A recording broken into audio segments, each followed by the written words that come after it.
Assalamualaikum warahmatullahi wabarakatuh. Hai semuanya, sebelum kita memasuki materi, izinkan terlebih dahulu saya memperkenalkan diri saya. Perkenalkan, nama saya Bagus Septianto Wibowo, NIM 202033227, kelas PGSD 2E, Universitas Muria Kudus, Fakultas Keguruan Ilmu dan Pendidikan. Baik, pada kesempatan kali ini kita akan melakukan analisis pada buku pembelajaran LKS Bahasa Indonesia Sekolah Dasar, yakni guna untuk menentukan mana saja cerita fiksi dan mana saja cerita non-fiksi. Nah, untuk kali ini di sini saya menggunakan buku LKS Bahasa Indonesia, yakni kelas 5 Sekolah Dasar. Dan buku ini diterbitkan oleh CV Pustaka Persada dan disusun oleh Anissa Faulia. Buku ini diterbitkan pada tahun 2020 serta memiliki jumlah halaman 124.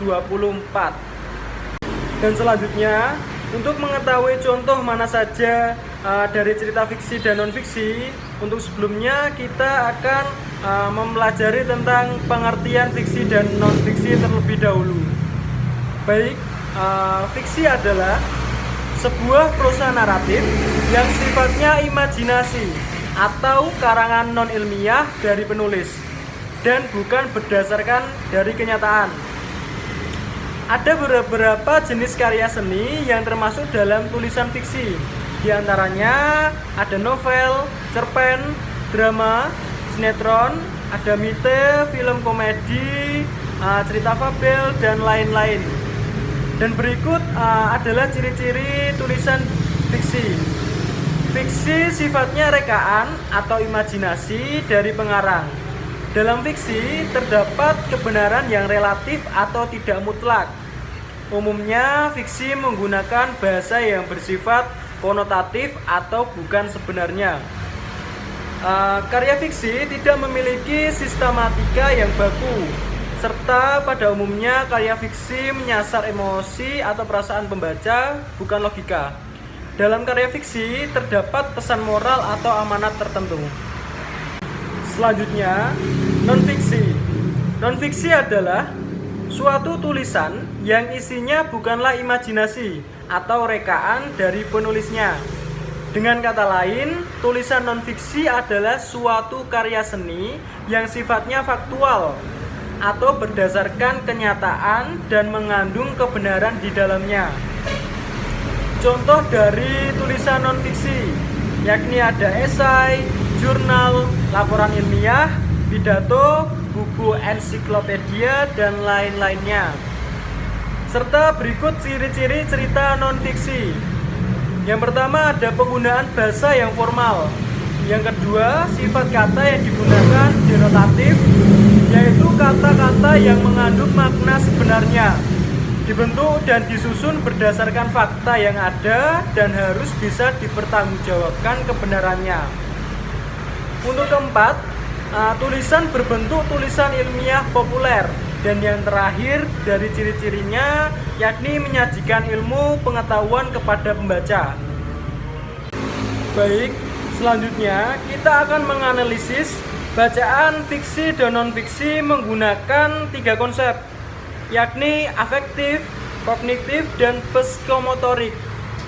Afektif adalah perilaku, kemampuan seseorang yang dilihat dari sikap dan nilai sosial yang diterapkan dalam kegiatan.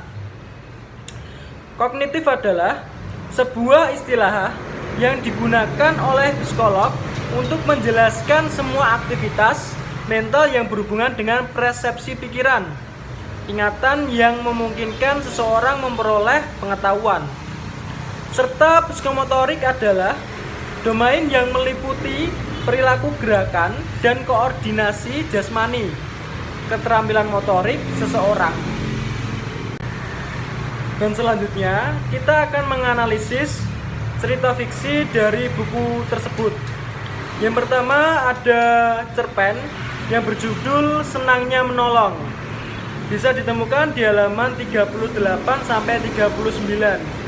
Dan dalam cerita tersebut bersifat afektif, yakni ditandai dengan penggambaran watak, tokoh, atau sikap karakter dari tokoh Bayu.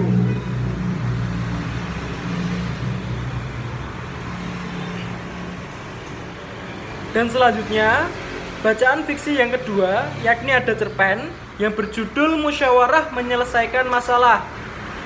Bisa ditemukan di halaman 40, dan pada cerita tersebut memiliki sifat afektif, yakni ditandai dengan penggambaran watak, tokoh atau sikap karakter dari tokoh Bimo yang sigap menjadi ketua kelas. Dan bacaan fiksi yang ketiga, yakni ada dongeng yang berjudul Singa dan Beruang. Bisa ditemukan di halaman 45. Dalam cerita tersebut bersifat afektif atau ditandai dengan penggambaran sikap karakter dari singa dan beruang yang memiliki sifat tidak mau kalah satu sama lain. Selanjutnya, kita akan menganalisis tentang bacaan non-fiksi. Yang pertama ada bacaan yang berjudul Gerak Hewan di Dalam Air. Bisa ditemukan pada halaman 4. Dari bacaan tersebut memiliki sifat kognitif, yakni ditandai karena mengenai pengetahuan atau informasi tentang hewan air. Yang kedua, ada bacaan non-fiksi yang berjudul Manfaat Bersepeda. Bisa ditemukan pada halaman 10.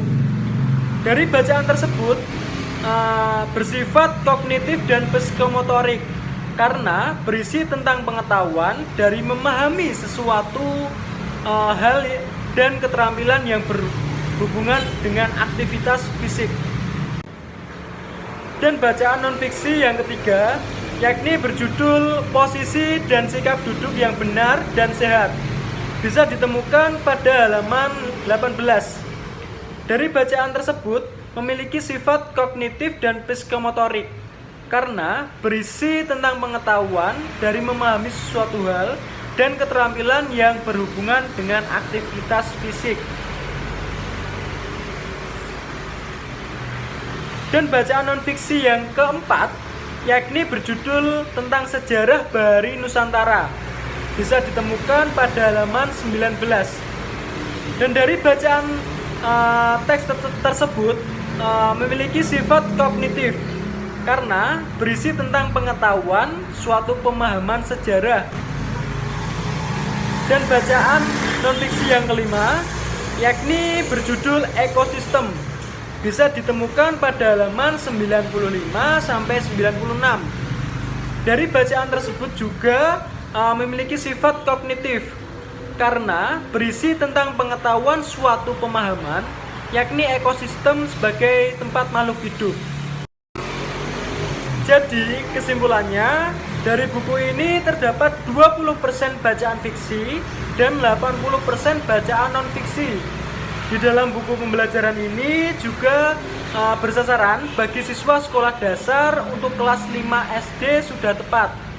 Karena siswa kelas 5 SD sudah seharusnya mendapatkan teks bacaan yang bersifat mengarah kepada kemampuan kognitif, afektif, dan psikomotorik.